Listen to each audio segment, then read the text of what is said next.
झारखंड प्रदेश Congress committee के अध्यक्ष राजेश ठाकुर ने धनबाद में पत्रकारों से बातचीत में कहा कि छठे चरण के चुनाव में झारखंड की 3 सीट रांची, जमशेदपुर और धनबाद लोकसभा सीट कांग्रेस जीत रही है।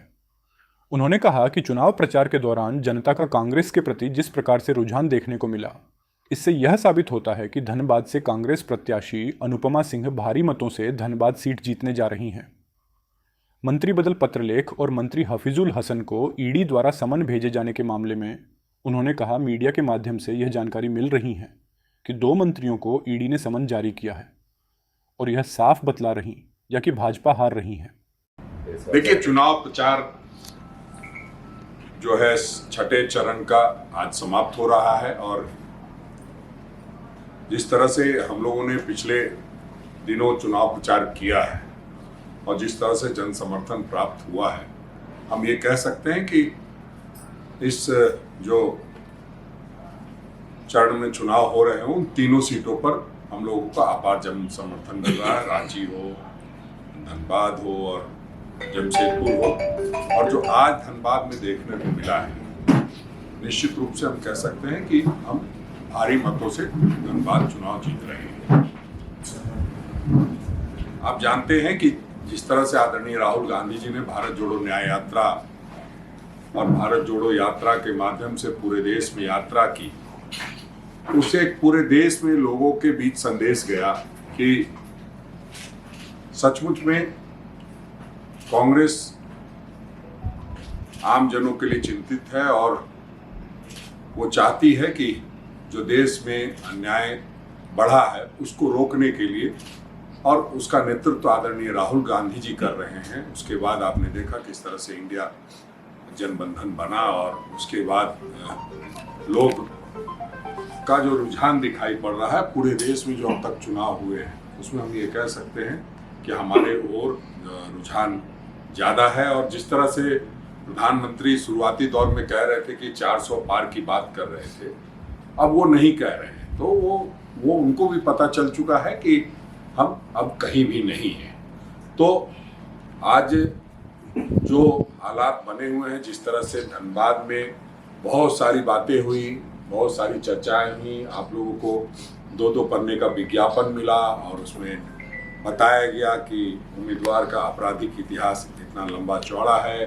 खुद बाबूलाल मरांडी जी ने अपने विज्ञापन के माध्यम से ये संपन्न किया, उम्मीदवार ने भी दिया।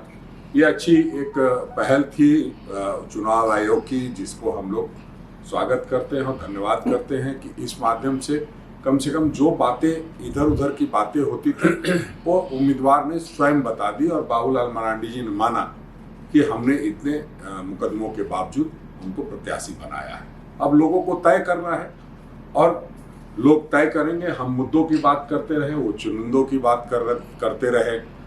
अब प्रधानमंत्री जी ने आपने देखा किस तरह से पूरे चुनाव को एक भटकाने की नापाक कोशिश की और लगातार कुछ न कुछ कहते रहे, कभी हिंदू, कभी मुसलमान, कभी श्मशान, कभी कब्रिस्तान, कभी मंदिर, कभी मस्जिद, कभी मुगल, कभी मुगलई, कभी मंगलसूत्र भी। लेकिन जो इस बार का चुनाव दिखाई दे रहा है, हम उसमें कह सकते हैं कि जो उनके इरादे थे उन इरादों में वो सफल नहीं हुए हैं। लोगों को मुद्दों से भटकाना चाहते थे।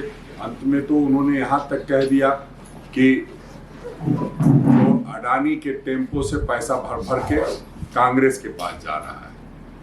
ईडी ने अब तक प्रधानमंत्री जी को बुलाया नहीं है।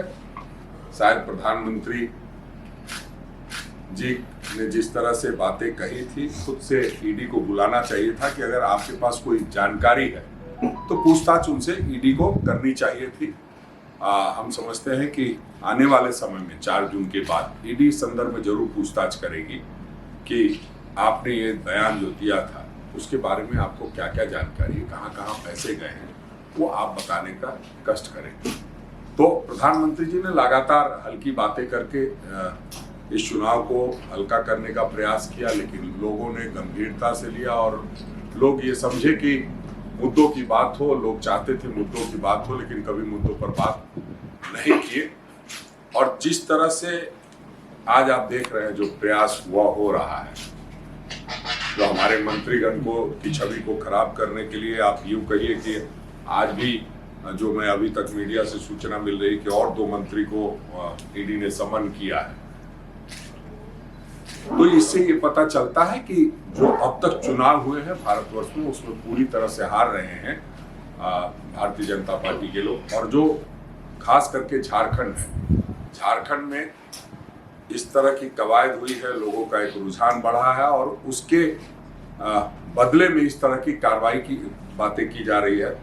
समय से पहले सांसद बता देते हैं कि ईडी का उनको समन आ रहा है। ईडी वाले आपको नहीं बताए होंगे, सांसद ने बयान देके पहले बता दिया कि ईडी का सम्मान जो है फलाने फलाने लोगों को मिल रहा है।